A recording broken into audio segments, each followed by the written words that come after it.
trời xa. Kia trời xanh bình minh giờ đây lóe sáng soi khắp chân ai.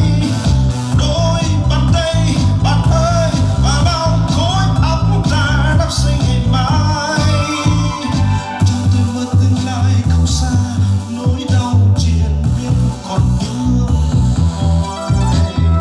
Cho chinh thịch cao nguyên mái xanh vươn cao về thời gian.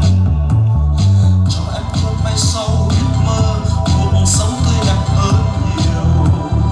Cho cánh chim cao nguyên tung bay vút cao về trời xanh.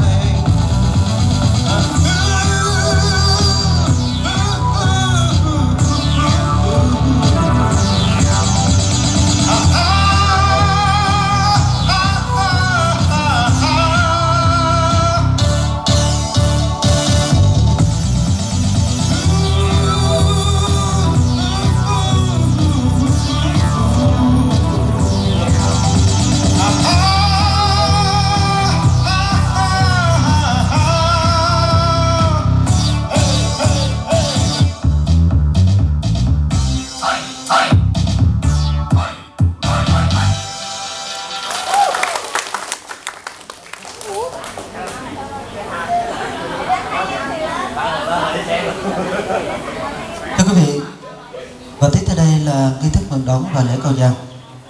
Chính tham quan của quý khách đạt kết quả tốt nhất. Mong quý vị tuân thủ những nguyên tắc sau đây.